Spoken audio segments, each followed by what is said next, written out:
Welcome to Tales from the Fandom, a podcast that brings a special guest out of the multiverse and straight to you. And now your host, David Ginsburg. Hello, everybody, and welcome to the latest episode of Tales from the Fandom. Today, I am joined by a returning guest, as this year is the year of guests that have come back, and I'm so excited to have a number of them come back to the podcast. 3 years ago, almost to the day, most likely, I recorded with Serena. Her episode came out back in September of 2017, and here we are yet again recording in June of 2020 for a future release. Serena, aka Awkward Turtle Cosplay, welcome back to the podcast. How are you doing? Hello, I'm so happy to be back. I'm doing great. How are you? I am doing relatively well. I mean, we're in a year that just seems to be forever like dragging. Like I the joke was like we're now on like level 6 of Jumanji. For real, who played Jumanji and messed us up this year? God, it's one thing after another. I'm just alive. That's where I'm at. Did you see that article about like the cicadas that have been dormant for 17 years and they're going to come swarm us? And then it was like areas that will be affected: Virginia and North Carolina. And I was like, this is not a good time to live in North Carolina. It is wild because my wife and I were dating at the time when they came out 17 years ago, and we were in Virginia. Was it just like a friggin' swarm of bugs? Because I really hope that doesn't happen, because I really hate flying bugs with a fiery passion. It makes me very uncomfortable. They weren't so much flying around at the time, but walking. It was just like constant crunching because of they've got like the hard exoskeleton and they're big. Right. And it's like you have to just crunch, crunch, crunch as you're walking. I'm not looking forward to that. I'm just gonna stay in my room. It's fine. Yeah, it is wild, but I cannot believe, we were talking before we got started, I can't believe it's been 3 years since we last talked to each other. I know, that's wild. Well, I mean, we've stayed in contact since then, but like having a podcast 3 years ago, that was, wow. It felt like more like 1 or 2, not 3. Time flies. Time does fly. And yeah, I always tell everyone that comes on as a guest, I'm like, you know, when you come on here, I'm always going to be supporting you and hitting those like likes and comments and doing my best to like make sure that, you know, like I'm still supporting, and I always try to do that with whatever people are doing. I really appreciate that. I enjoy seeing notifications of you popping up, liking my photos or commenting, and I'm like, yay, I still have one person that likes me.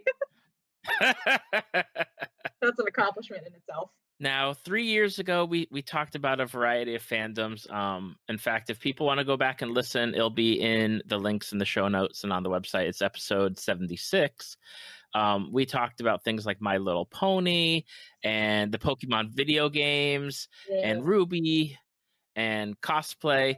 But there is something new that really caught my attention that you started to do. And I was like, I've never talked to somebody about this. I have no clue. Like, I see the ads for these mobile games all the time. Oh, and don't get me started on the ads. Oh man. So all right, so if you ever have a Facebook account and like an ad pops up of a stupid animated girl making a stupid choice, like, oh my god, do I kiss him or do I run away? Yeah, that's the kind of marketing that these apps have decided to use to draw people in.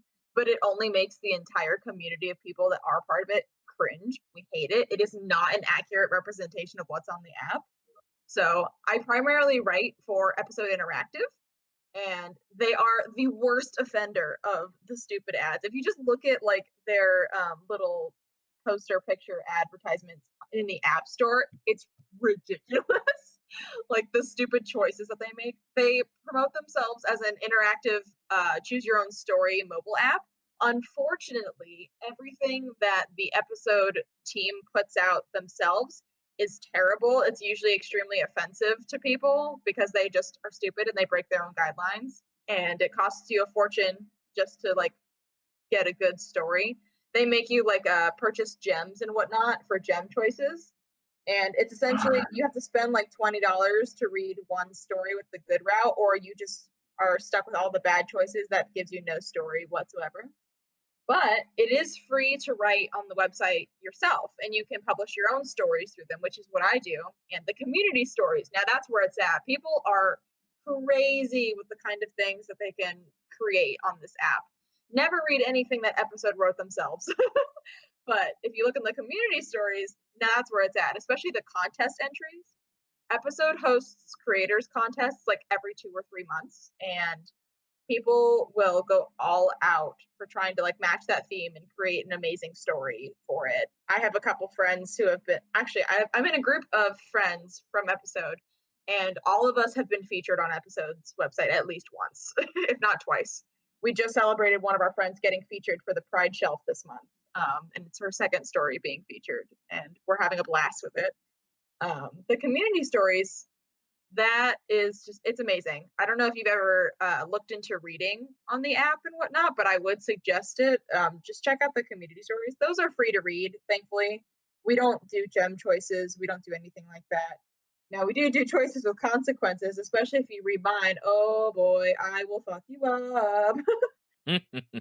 I outlined a 6-page Google Doc for my proofreader explaining how the branching worked in one of my stories, just for the chapters 1 through 3, so that she could actively play through the whole thing and then like test out every single branch that could possibly happen. And she looked at it and she was like, oh my God, why did you make it this complicated? And I was like, because I hate my readers, I guess, and I just want them to suffer. I enjoy getting a fan mail through my story. It's like, why are you like this? Why is this so complicated? I've had to restart this story 3 times just to get a good ending. I'm like, well, should choose wisely. Now, how did you even get started in doing this? Like where did you get your start? Why? Like what was the draw for it? Yeah, okay. So backstory. I've actually been writing since I was like 12, 13 years old, but it was like on Wattpad and I was like doing book format writing.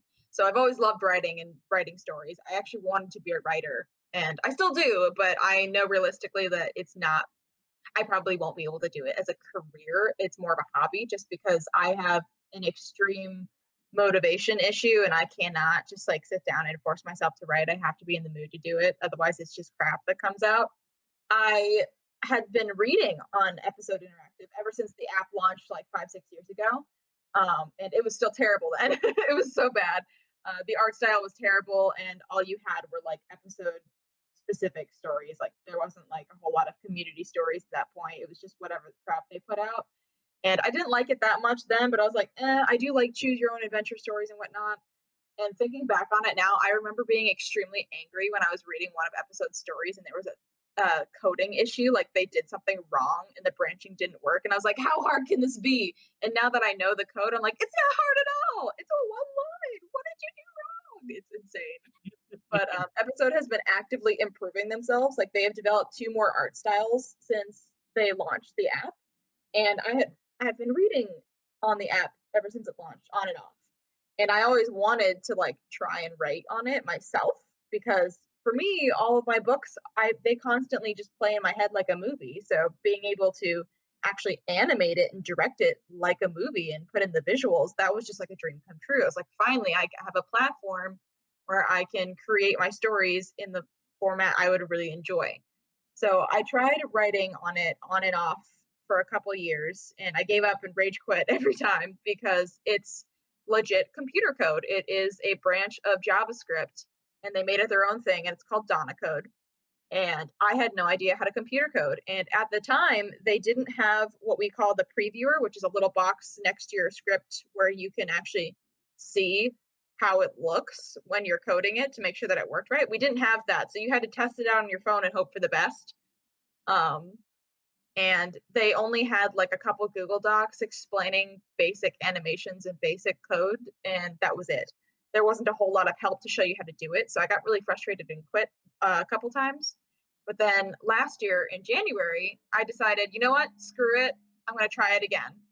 And by then, Joseph Evans, one of the most popular authors on the app, he had developed a whole YouTube series of showing you how to do it. And I was like, yes, finally, YouTube videos. I am very much a visual learner and I need somebody to talk to me and show me how to do things. Great. So I binge watched the entire series. and I started planning out a story that I wanted to write on the app, and I was like noting branching and choices and whatnot, and writing out a whole notebook. And then early in February, I got into a car accident. I was driving down a 2-lane road at 9 o'clock in the morning in the rain in February, and it was freezing. I was coming home from a class, and someone in the opposite lane was following too close to the person in front of her. And he suddenly started slowing down to turn right off the road. And so she decided, instead of rear-ending him or driving off the road, she was just going to run into oncoming traffic and hit me. So I flipped into a ditch and my car got dented. And thankfully, I was fine. Somehow my axle suffered no damage. I managed to get myself out of the ditch without a tow truck, which was amazing. I was not very injured. I had some back pain and neck issues and shoulders, but thankfully I was okay. But it left me without a car for like 2 weeks because I had to send it back to a body shop to get it fixed up. So I was like, well, I'm stuck at home for 2 weeks. I may as well like actually put this to work. So I sat at home, and for 2 weeks straight, I just wrote my first 3 chapters, because you have to have 3 chapters to publish on episode. You can't just like do it one by one. You have to have 3 to start, and then you can do one by one after that. So for 2 straight weeks, I wrote my first 3 chapters and published my story. And by May, it got featured on the website. So it was a very quick turnaround. I blew up on accident just because I had a lot of writing experience prior to joining episode. So I had already gone through my phase of writing cringy books that sucked. And so I already had a very, what's the word I want to use? I had a lot more knowledge of how to write a good book by then, I guess. So the story itself was great. All I had to figure out was how to do the coding.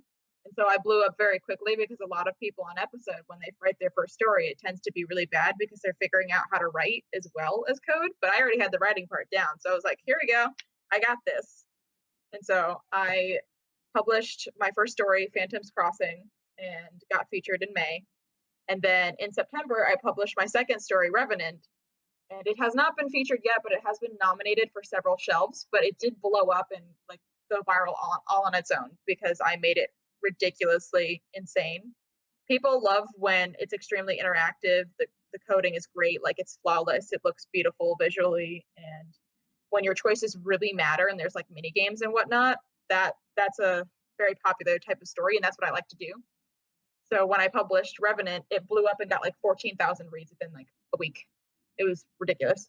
Oh my goodness. It still is only 3 chapters out. I'm still working on chapter 4, but it takes me a while to write each chapter because they tend to be about 20,000 lines of code. No exaggeration. It's like literally 20,000 lines of code. And that does not include a customization template of like changing how your characters look. That's just like the raw code for the entire chapter, the story, the choices, the mini games, all of that. I think I put like 2 or 3 mini games in each chapter of that story. It was ridiculous, but it takes me a while to update because it's a lot of work that goes into it, but I do actively work on future chapters in the background, even if people can't see that they're published.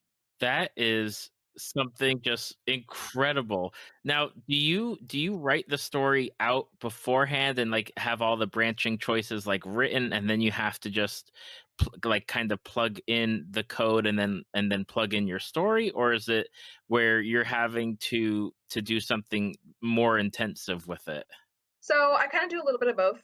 I have notebooks because I'm old school. I have notebooks where I physically write out how I want my stories to go. Like I write all my planning, I write out all my characters, their names, their backstories, like what I want to do, what my future plans, scenes I'd like to include, and like a general structure of the plot. I plan all of that out on paper, and then I put it into code on the website. And then sometimes I'll be like, you know what? Instead of doing this regular conversation, I'm just going to add a choice and add a branch and like a consequence here. And so I improv a lot of my things that I do. So like dialogue, I don't usually plan. I just have a vague idea. So for context, I'll use Revenant as an example. Revenant is a story. It's a Cinderella story, but it's not what you would expect. It takes place in the kingdom of Raorin in a fantasy world, and it takes place in the year 1540, I believe. Alternate universe, all that good stuff. And the kingdom is being ruled by a terrible king regent who is just absolutely irresponsible, taxing people way too much. Everyone's starving. Crime has gone insane. And picture the kingdom as like the letter U. At the top of the U is like the kingdom. And at the bottom of the U, the curve, it's a massive forest filled with bandits and whatnot. And on the other side of the forest is a different kingdom, Mavalia, and that's their border and whatnot. And it's extremely dangerous to go anywhere near the forest because of the bandits and thieves and whatnot. All of his ruling and whatnot has made things extremely tense. Crime has skyrocketed. It's not safe. And all of the little villages around the forest and whatnot are in danger. But Cinderella, aka Ella in the story, actually is the leader of one of the group of bandits, but they're not bad guys, they're good guys. They look out for the villages around and they take down any bad bandits that are causing problems when they can. And they steal tax money back from the carriages and give it back to the people. And they attack any royal carriages and whatnot. So she's kind of like a freedom fighter and does her best to like support the commoners and whatnot that are struggling. And the story is that the prince was not present for the last 14 years that this king regent was involved, and he was actually sent to live in Mavalia, the bordering kingdom, and he was brought up there with his distant relatives and trained to become king. And so the story takes place when it's finally time for him to come back and take the crown. Like he's 25. Well, he's turning 25 that month, so he can become king. And he is traveling back into the kingdom, but he has to go through the woods.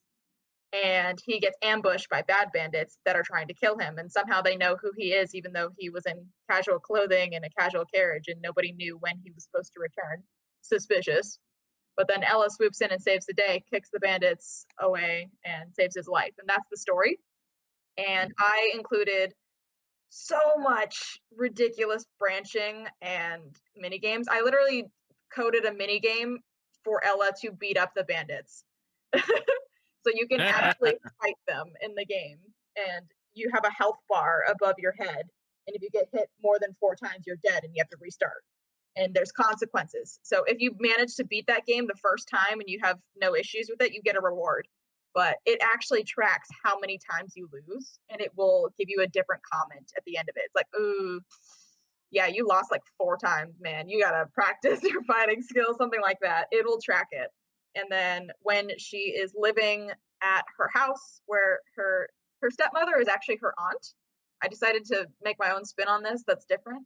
So she doesn't have a stepmother. She just has her aunt and her aunt's 2 daughters, so her cousins. One's nice, one's not. And so her aunt and her mean cousin are hard on her, and she's very much treated like the maid. So I made a maid mini game where you have to pick up all the clothes and clean up all the dirt spots in 5 different rooms of the house. And the second that you left the room, it locked.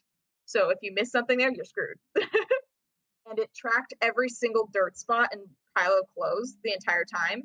And so when you go to speak with the madam, the aunt, she will criticize you based on how many spots you missed or how many piles of clothes that you missed. And it's like 30 dirt spots and like 16 piles of clothes, I believe. It's an extensive mini game, and you're rewarded based on that. I have 3 different point systems running for this story. So one, you actually build the personality of Ella, your main character that you play as. There are 5 categories, personality traits. Let me see if I can pull it up on my phone. I don't trust myself to remember it all off the top of my head. But you can build a personality, and she will react differently and speak differently based on what you made her be like in scenes. And sometimes that will lock things that she could have said. I'm extremely ridiculous when it comes to this sort of thing. So let's say you decided to obey the madam and do your chores as she instructed. Well, now you're more obedient than independent. So later on in a scene, if she's yelling at you and whatnot, the choice to talk back to her and what now is now locked because you're not independent enough to make that choice. So I have that point system going on. Let me see. Where is the chart of all the... I have 5 different personality traits. It's a gauge. It goes left to right. You're either one thing or the other kind of thing. Oh, there it is. Okay. So you can either be bold or cautious, independent or obedient, compassionate or apathetic, confident or doubtful, and then righteous or selfish. And it's a chart. It slides both left and right depending on your choices at the end of the chapter to show you like where your personality stands. And she will completely be a different person depending on your choices throughout the game. So I have that point system going on. And then I have character relationships. So like people will like you more or like you less and whatnot based on your choices and like what you say. So I have those two, and then I have, of course, like relationship points. She does not have to marry the prince if she doesn't want to. I actually made it an option to where she has a girl that she can be with, or she can be aromantic, asexual, and like end up by herself and living her best life. Doesn't need anybody in her life, like romantically. So I gave my readers that option so that they don't have to like be forced into a heterosexual relationship by the end. Right. So I have those 3 point systems all working together at the same time throughout this entire story, and it's madness. What is the time dedication for doing something like this? It takes several hours. So if I was able to sit down and just code the next chapter all in one go, like no interruptions, no lack of motivation, just sit down and crank it out, it would probably take me at least 3 days straight, like 72 hours of just nonstop coding. It's a lot. I have to physically place every single person and direct what they're doing, where they're walking, putting them on a grid. I have to position any overlays that I have. And by overlays, I mean like photos that I can put in the background. So if like I wanted to add a tree in the background, I would have to physically upload a picture of a tree and place it there in the background and set it to a specific layer so it's not overlapping characters and whatnot. And I do a lot of animations. I animate GIFs and whatnot. Like in that fighting game, the stamina bar that's above the player's head, if you get hit, it not only do you lose a chunk of the bar, but it flashes and then disappears. I animated that because I'm ridiculous and I can't be simple. Well, I know I've mastered the code. I'm a boss at it. I'm very aware of that. And it's like I can't do anything simple if I know how to make this even more awesome. I have to just like, use my maximum potential.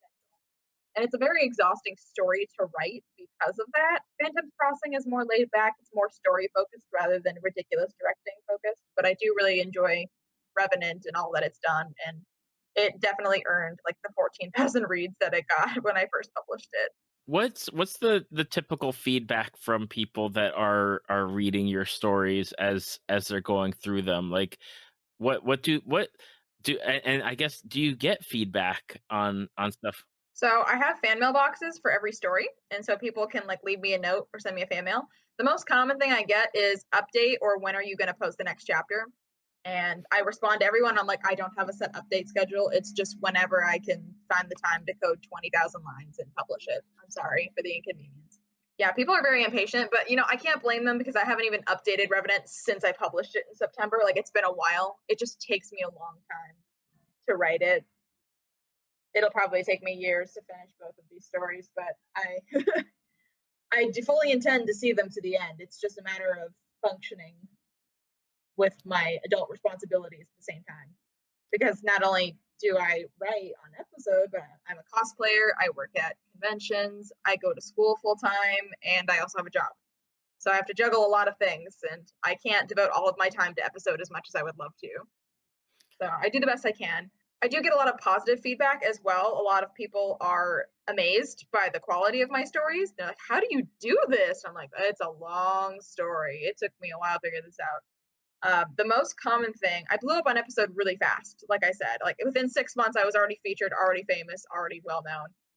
And I had mastered the code in like 6 months. I had devoted all of my time to learning everything I possibly could and pushing myself to the limits to figure out how to do anything I could possibly imagine on episode. And I got a lot of feedback of, I've been writing on this app for like 2, 3, 4, 5 years, whatever, and I am nowhere near your level. How did you do this in 6 months? I got a lot of things like that. Like, I've been on here way longer than you. My stories suck. What the heck? That's my most common thing I get from people. I'm like, I just devoted a lot of time and dedicated myself to learning the code, pushing myself to the limits, and figuring out how to make cool mini games and stuff with it. And I just worked really, really hard to get where I was. So even though I haven't been on the episode app as a writer for very long, I'm now pushing like a year and a half on there. I still worked really hard to get where I was, and it was a lot of effort involved. It's just so incredible to see and to know that like not only are you doing the writing, you're doing the coding, you're doing like the artwork that's going into it as far as like the layouts and everything and animating it. Like it blows me away that it's like that level of detail going into something where it's like I'm just amazed. Like I am amazed by it. Yeah, it's a headache. The end result, though, is so worth it. Seeing people get really excited about the next chapter coming out, or commenting their support or how much they love it and whatnot. It's definitely worth it. It just takes me a while to get it out. It's exhausting, and I struggled with finding motivation to write when I wrote on Wattpad and just wrote in regular book format. So when I'm presented with episode and the amount of work that goes into writing a chapter, it's very draining and exhausting. Sometimes I can only do it for like 10 minutes and I have to sit down and take a break because I'm getting a headache already just from positioning 50 people in the background, which I have to do sometimes. No exaggeration on the 50 people in the background. I am very much a perfectionist and I want everything to look nice, especially like I'll do so much in the background and whatnot, or I'll do like 1,000 lines of code just for something that happens in 5 seconds, just because I want it to look so aesthetically pleasing. A lot of people don't do that on the app. More people have been pushing themselves lately because of the contests and whatnot to write better stories with amazing graphics and whatnot. But before then, it was all very story focused and not so much on the graphics or like the visual aspect of the story. It was very much more two characters are standing on the screen talking to each other, and I made them walk off successfully without looking like they're shrinking or getting taller. The episode community has definitely grown a lot in the last year because of the creators contests. That's really cool that not only do they have that, but like that they have like the opportunity for writing and crafting your own stories and for getting people interested in them. That's really neat. Mm-hmm. It's a lot of fun. As stressful as it can be, it is very fun, and I do enjoy it. So on top of like this whole new thing that you've gotten yourself into with writing and coding and animating and everything else, you've still made time for a new fandom that you were like, I need to talk about this. And it's something where I've been lucky enough in the past since we talked, I started getting into like watching people play video games on Twitch because Lord knows I don't have the time to play video games that much. I love watching streams. So you got into the Fire Emblem fandom. Yes, I did, and it's my boyfriend's fault. I have only played Fire Emblem Three Houses. I have not played any previous games yet, but I fully intend to, so don't come for me, people. But I was very stressed and not feeling my best mentally the last couple months because of all that's going on in the world. And my boyfriend was like, hey, how about I lend you my Fire Emblem game, and maybe I think you'll really like it. Like, please try it. I really love Fire Emblem, and I'd love for you to get into it. And I was like, okay, I'll try it just for you. But I'm like, I don't know how much I'm gonna like it because I don't really like turn-based strategy stuff. I prefer like real-time RPGs where you literally move your character and like physically attack things and whatnot. I was like, I don't know how much I'm gonna like it. And then like within 5 seconds of playing the game, I was already obsessed and fully committed. I have played the game fully twice, and I'm on my 3rd playthrough because there's multiple routes that you can play to get the full story. And yeah, I'm completely obsessed. I have officially played the game more than my boyfriend ever has. It's so much fun. I loved it. I can't believe I was apprehensive about it at first, and then I just fell in love with the story and the character so much.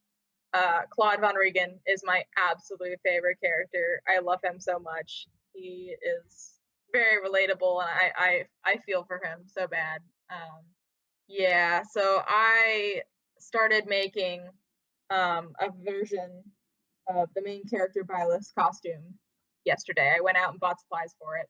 I don't want to spoil anything, but I'm making one of her alternative outfits that's not like her main outfit. It's already killing me. I'm not looking forward to doing a lot of fabric painting. I have to hand paint like an entire like leather design on an entire collar and whatnot and shoulder piece. And I'm already kicking myself imagining drawing that out. Yeah, I am completely obsessed with the fandom. It is so much fun. I sold my soul to the Golden Meme Squad immediately, and they're my absolute favorite house, the Golden Deer House. I like to call them the Golden Meme Squad because that is quite an accurate description of that house. It's such a fun game. I highly recommend that you watch Joe Zizia, who is actually the voice of Claude. He streamed it, playing it on Twitch, and he put the recordings on YouTube. I highly recommend you watch him play it because it's so funny.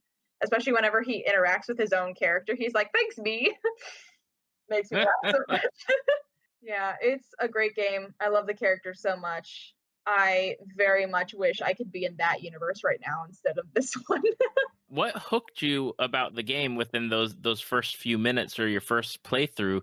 Because I've seen it and I know how long like each playthrough kind of takes or can last, and I'm like this is my kind of game. If I had the time to sit down to play it, maybe one time, and then maybe hopefully do like another playthrough in the future.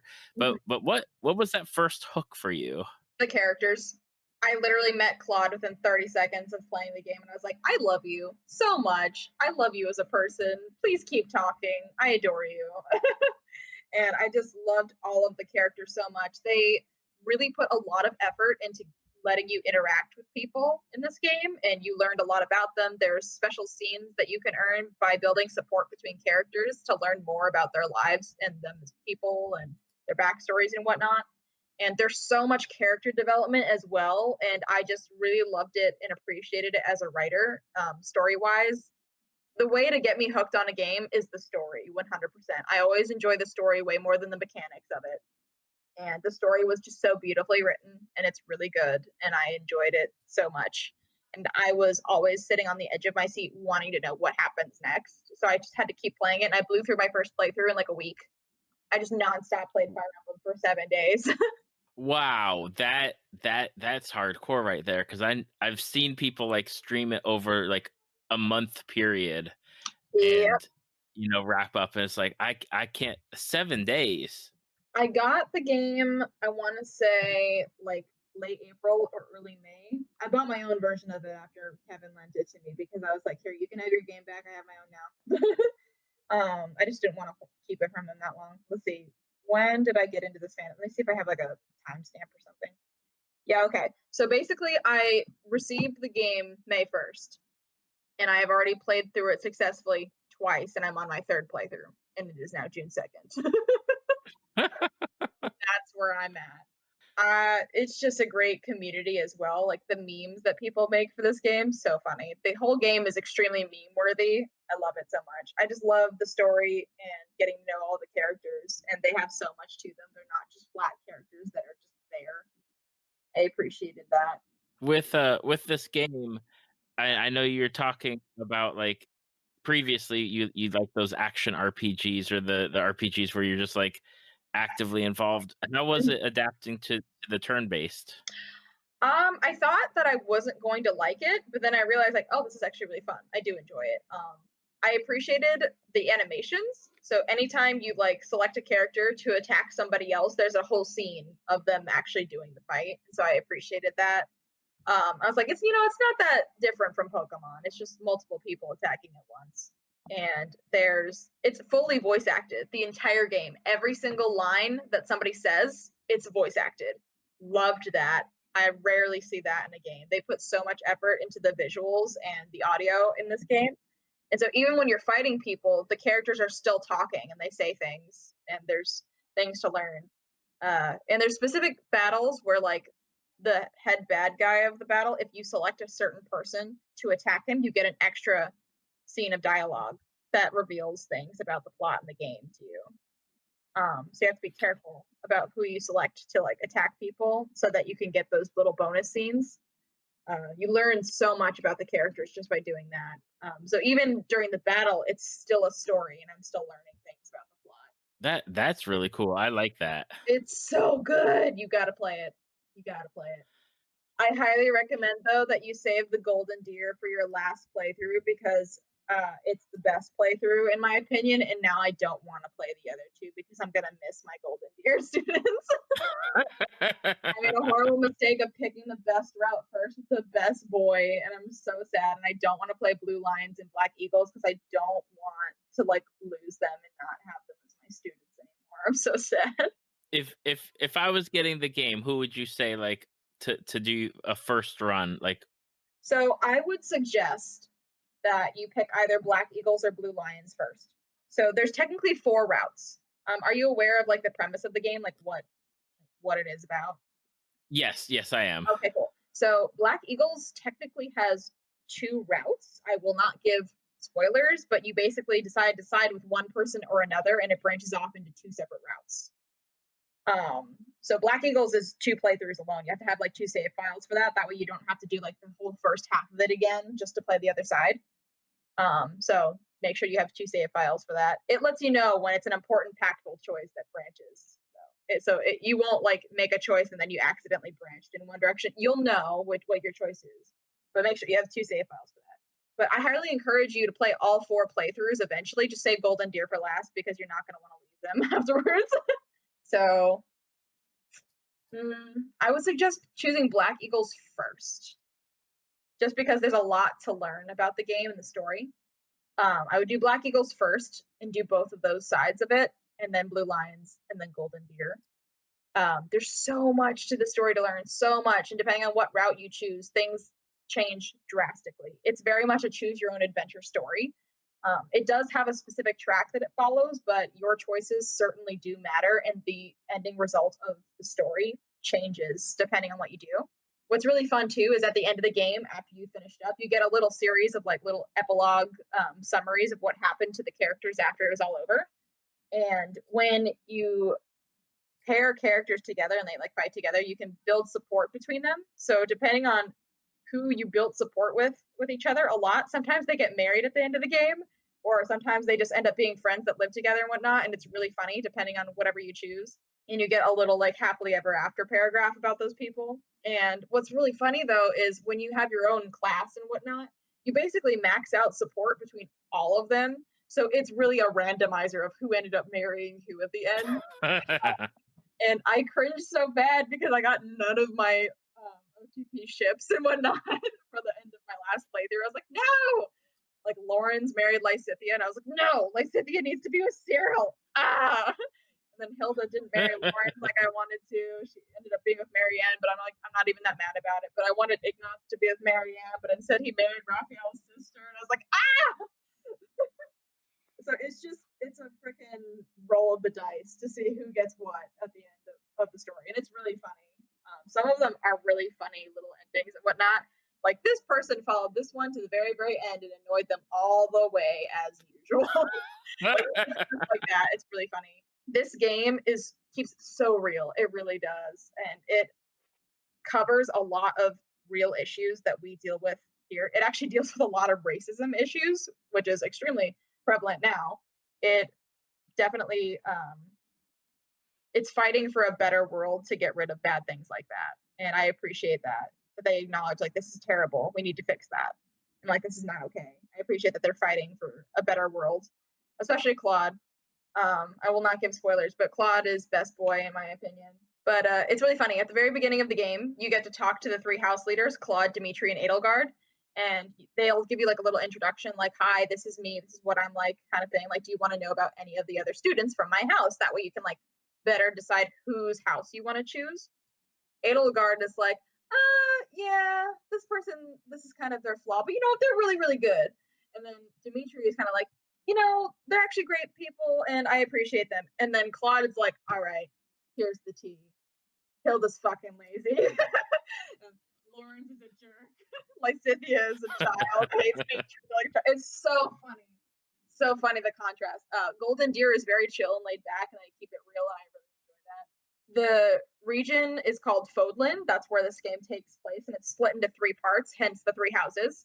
And so Edelgard is the imperial princess from the Empire, and she's going to be the next emperor. Dimitri is the prince of the Holy Kingdom of Fargus, and he's going to be the next king. And then Claude is the heir to House Regan of the Alliance, the Leicester Alliance. And it's just an alliance of nobles that they're kind of their own independent thing, but he happens to be the heir. He's the grandson to the current duke that like rules the alliance. So the 3 house leaders are not only their house leaders, but they're basically their country's leaders as well. And it's a huge, long story with lots of character development and interaction. And it changes completely depending on which route you take.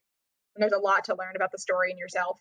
You basically know nothing about your character that you play as, and you have to learn what's going on with you throughout the game.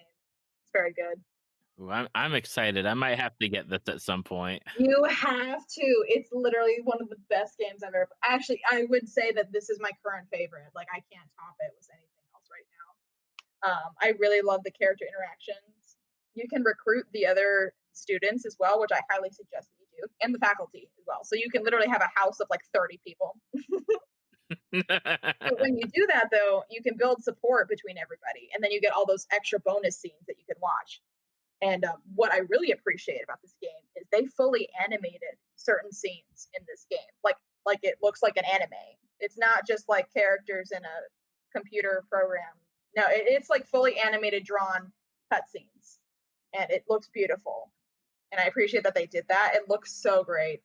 So happy. They did a lot of it. There's so much work went into the art of this game, and I really appreciate it. I love all of the characters and getting to know them. They're so funny.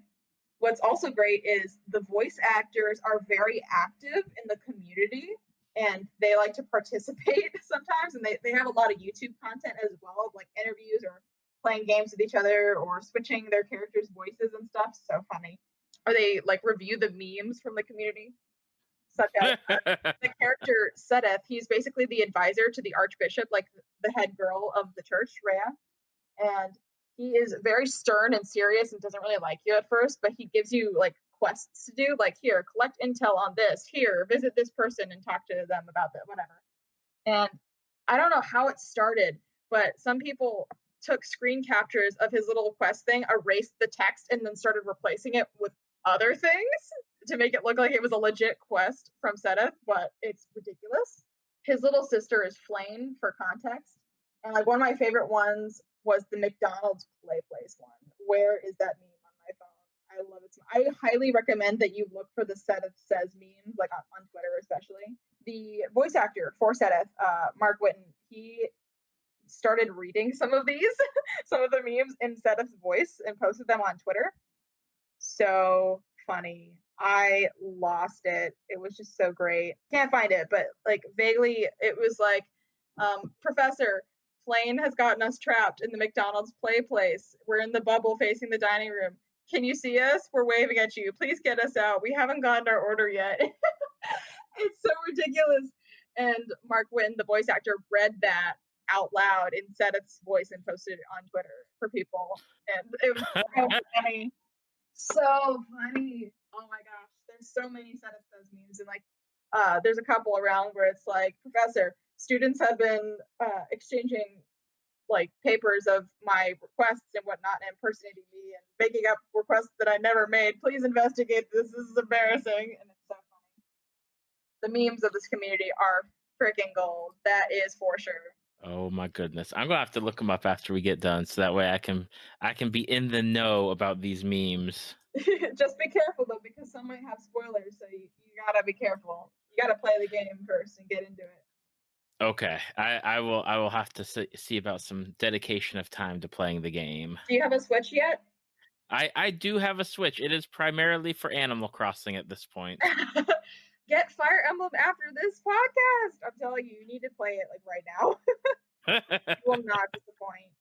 I really thought I wasn't going to get that into it. Now I'm absolutely obsessed. It's all I can think about all day.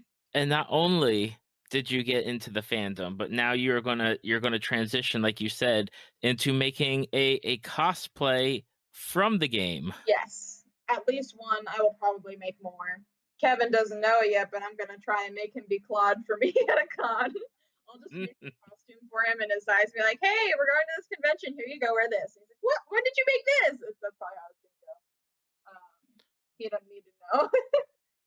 He already knows I'm obsessed, and I love him very much. I hope he does decide to cosplay that character with me, though, because that'd be perfect. But I don't know when I'll be able to attend a convention again, but I will be ready for it, and I cannot wait to be a guest again at something. I'm so sad that some of my bookings got canceled, like Animazement, just because of everything that happened this year.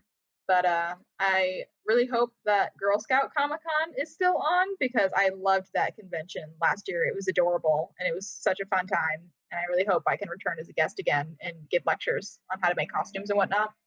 But I very much want to make this version of Byleth so I can wear that to the next convention I go to, because it's a beautiful costume. I cannot wait. It's just going to be a pain to make. Now, when we talked 3 years ago, and we were talking before we started recording, and you were like, "Oh, you caught me at the start of like when you were getting into cosplay," which I couldn't believe because your costumes even back then were like super awesome. I'm a fast learner. Well, now 3 years later, like what has been the evolution in your cosplay? Like what has changed from then to now? It's ridiculous. When I first got into cosplay, I didn't know how to do anything. I didn't know how to sew. I didn't know how to make props or armor or anything. I did not know how to style wigs, nothing like that. No, nothing. Now I've had professional training at my university because I am a costuming major in the theater department, and I befriended my wig and makeup professor, and she's like one of my best friends now. And she thoroughly trained me on how to function with wigs. So looking back at like all my old photos, I'm like, oh my gosh, those wigs look terrible. But now I know how to actually fix them and make them look beautiful. So my wig game went from like a solid F to an A plus. And then I actually know how to sew now, and I can look at a picture of a costume, and be like, yeah, I know how to make that, and I just cut it out of fabric, sew it together, and then ta-da, it's done. I was a painter before I got into cosplay, so fabric painting and whatnot was not an issue for me. I was like, that's easy. I know how to do that. Easy peasy. So that's nothing new. But I do a lot of fabric painting. I do hand painting for everything, even my props. I do not use spray paint. I do not like spray paint. Not a fan. It's a sticky mess. It's not a guaranteed nice finish because sometimes stuff gets stuck on it or it bubbles depending on if I'm outside in the heat and whatnot. And if I seal it with any kind of sealer, no matter what it uses, it always dulls the color, especially if it's metallic. So I'm not a fan. So any prop you've ever seen me have with a cosplay, I have hand painted it with acrylics. So I don't know if you remember seeing my Vaporeon trident and whatnot and my helmet, but I hand Yep. painted those, and it took me several hours. But I hand paint everything. I've always done that. Nothing new there, but I do know how to sew costumes together much nicer now, and I know how to take care of wigs and actually make them look beautiful. I actually am the cosplay spotlight for this month on the Variants website again, and I did a princess photo shoot at the Raleigh Rose Garden. I did Briar Rose and Sleeping Beauty, and then Peasant Cinderella and Beautiful Ball Gown Cinderella. And for those costumes, I took all three of my wigs, brushed them out, detangled them, rolled them back up in rollers, steamed them, done, made them beautiful and freshly curled all over again. And they look fantastic in the photos. I'm so happy with it. But 3 years ago, I had no idea what to do with wigs. Wigs is definitely where I've improved the most because when I first started with cosplay, literally up until like a year ago, before I even met this professor and like got trained on how to do wigs and whatnot, I had no idea what to do with wigs. I was like, I stick it on my head, I brush it, I call it a day and hope for the best and hope it doesn't get tangled, I guess. And now that I know better and I know tricks on how to function with them, I'm like, wow, this is actually much easier. I was struggling for no reason. I should have done more like research into this years ago. My props have definitely improved. My only issue is that 3 years ago I had access to a wood shop with all of the tools I could ever imagine, and now I don't. So I have to, although my skill has improved, I am limited by what tools I have access to. So I have to kind of improvise. I am going to be making the Sword of the Creator from Fire Emblem for this costume and whatnot. And I'm currently doing a lot of research into how I want to go about this because there's lots of interesting extra features to it that I could add. No spoilers there, but I'm attempting to figure out how I want to pull this off. But I already have the materials set aside. I'm just blueprinting now. So I have certainly improved quite a bit. The quality of my costumes from 3 years ago, I would rate it at a solid like D plus maybe, and then now I'm a solid A plus. Well, dang, back then I thought your costumes were super awesome. So I hate them. When I was moving, I was packing up old costumes. I was like, I need to get rid of this. I need to just like throw it out or sell it to somebody. But even if I sold it to somebody, I wouldn't be like super proud of like the stitching because it's not that great, and I feel self-conscious about giving this to somebody else. And I honestly need to clean out a lot of my old costumes and get rid of them because I don't wear them anymore, or they don't fit, or they're not like up to my standard of quality now. So I need to just remove them all together. So I have quite a few costumes to get rid of. But yeah, I look back 3 years ago and just cringe at the quality of my stuff. But now I'm proud of it and I'm more confident about it. Practice makes perfect. besides the Fire Emblem cosplay, is there any like fandoms that you're looking at and you're like, these are going to be some of my future cosplays when I get after this Fire Emblem, like you've got them on deck of I want to do these fandoms, like either you're still into the fandom or you found a new one and you're like, I got new characters to do.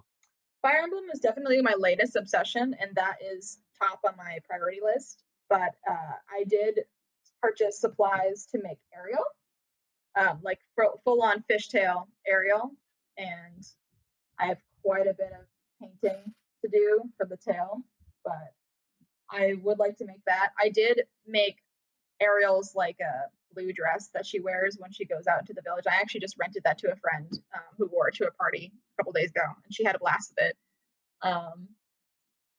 So I definitely was cranking out princesses this month. I remade Briar Rose. I tailored Cinderella. I tailored Aurora as well. And I redid all the wigs and whatnot. So I was touching up old princess costumes and remaking parts of it. Like I remade my entire Briar Rose corset and top. I did the entire thing all over again. I was like, nope, this is terrible. I hate it. Redoing it. I had last worn Briar Rose to what was previously known as SuperCon about 2 or 3 years ago, I believe.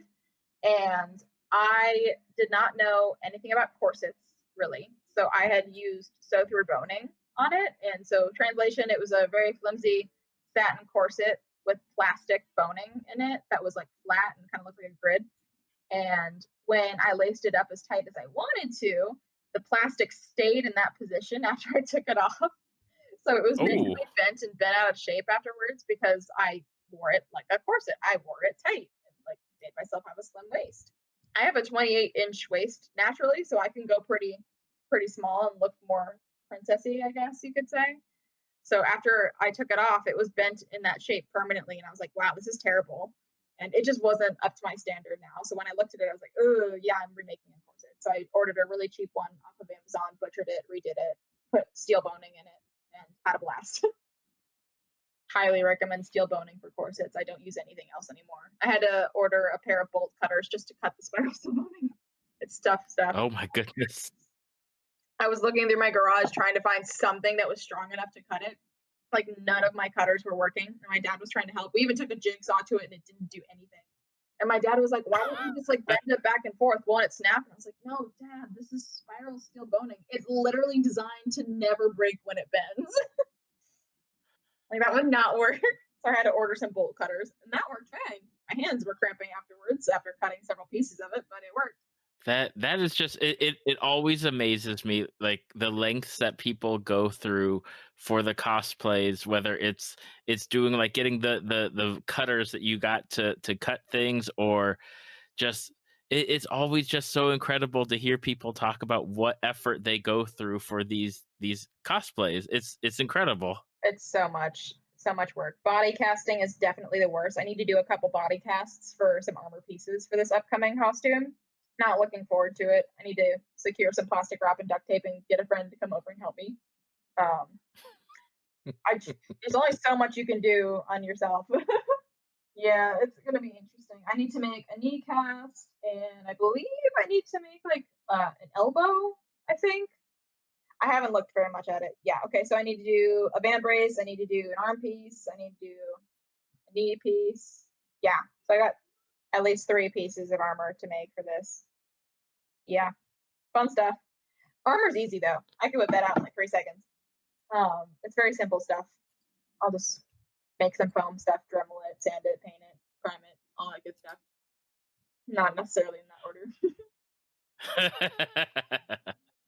I like how you're just listing it off and you're like, yeah, go do this, and this, and super easy, done. Yeah. Well, I mean, I've been cosplaying now for, I want to say 5 years. Yeah, this is my 5th year in the game. So I'm very much used to how to make stuff. So whenever somebody shows me a picture like, hey, I want to make this costume, how do I do it? I'm like, oh, I know exactly how to do it. Here's what you need. Here's what you need to do. All that good stuff. So I'm very happy that I have that ability to like look at something in a picture and make it come to life. That is very helpful for being a cosplayer, for sure. Especially with ridiculous video game characters that have extremely detailed crazy costumes. Much appreciated. Yeah. That's where I'm at. And that is awesome. That eye for looking at something, uh, I see it and I'm like, I don't know. I would buy a jacket. Yes, a jacket and get some pants. My mom says the same thing. She's very impressed that I can look at a picture of something and then make it come to life. She's like, I don't know how you do that because I can never do that. But for me, when I look at a picture, I just like immediately visualize the blueprints in my head for how to make every single part of it and like what materials I want to use. I'm like, yep, easy peasy, no problemo. That is a talent. That is something. That's a special ability. I thought that that was normal and that everybody could do that. And then I was quickly like informed that that wasn't normal. Now, don't get me wrong, a lot of cosplayers can do that, but there are also quite a handful of people who have no idea what I'm talking about when I start going off on that. Especially one of my friends, she gets so mad at me if she ever listens to this podcast. She'll be like, "You called me out on a podcast, really?" But she gets so mad at me because I don't use sewing patterns for anything. I don't understand how they work. I don't like them. I essentially make my own patterns, but not really. Sometimes I make a pattern, sometimes I don't. Sometimes I just lay out my fabric, cut out a shape, sew it together, and then boom, it looks perfect. And she gets so mad at me. She's like, I don't know how you do that. What the heck? I need a pattern in front of me and cut out those shapes specifically that the pattern tells me to and says it how the pattern tells me to. How do you just wing it and then it looks beautiful? I don't understand. I hate you for it. Yeah, I don't know how I do it either. I think my art background really helped me with cosplay quite a bit because in high school I committed myself to the art department because in high school with the time commitment needed, you either had to pick art or theater. You could not do both. And at the time, my high school did not offer anything in the theater department that was costume related. So there was nothing for me to gain there. So I joined the art department instead. And by the time I graduated, I had taken like every single art class twice, not because I failed the first time, but because I could take it a second time and get more credits just for funsies. So I took my two AP art classes twice just for fun because I loved them and I could take it a second time. I don't know how that was allowed, but it was. So I learned a lot about painting and sculpting, and even in one of my art classes, they really encouraged making a wearable piece. And I was like, oh, so you really just want me to make a freaking cosplay piece? I can do that. Easy peasy. And so having that background of 4 years of nonstop art classes and whatnot, that helped me tremendously, I believe. And that gave me a good kickstart into cosplay. I know that when I was learning to draw, my teacher always would tell me, draw what you see and not what you think you see. And so learning to develop that mindset of like paying attention to what I'm seeing and not what my eyes are trying to tell me I'm seeing, it's complicated, but I think learning that helped me a lot with looking at a picture of a costume and knowing exactly how to make it. So I did have that kickstart before I got into it. It's actually my mom's fault that I got into cosplay. I don't remember if I talked about this on our last podcast, but my mom basically bought me a ticket to Animazement, told me to get out of the house, you weeb, and buy a costume online and go have fun. And that's what I did. I don't know how my mom knew what Animazement was, and I did not at the time. Animazement is like Raleigh's #1 anime con, although it's kind of fizzled out over the years because they lost their contract with Funimation, and it's not as fun as it used to be, unfortunately. But it was my first convention. She knew what it was, and I had no idea. And I was like, oh, okay. So I just like go to this thing and wear a costume of a character. I was like, cool. And so I did, and then I became immediately obsessed. And she's regretted it ever since because now her house is overrun by fabric and Worbla and rhinestones everywhere. Oh my goodness, that is so. I like to hear when parents get their kids involved, and sometimes the parents, like yours, are like, oh, yeah, they're like, oh, that might not have been the That best life backfired for me, but choice. at least she's having fun. That's my parents' mindset. And they were cool with it for the last year because I didn't live with them and I was on campus at my college with all my stuff. But then, stuff happened and I moved back home and they're like, oh, yay, all of the fabric and stuff overrunning the entire dining room all over again. We love this. I'm trying my best to consolidate it and like stop hoarding things that I know I'm never. It's difficult. I really do like to hang on to everything, like just in case I might need it, but then it overruns like my room and my sewing room, and I have no space for things, so I have to like weed through things and be realistic with myself. Like, will I really use this? Really? No, toss it. I got rid of so many garbage bags of stuff when I was moving. Just when I was moving, like weeding out stuff like, yeah, I don't need this, don't need this, don't need this. And I still have more to do, but I got rid of like 6 or 7 garbage bags of stuff, I want to say.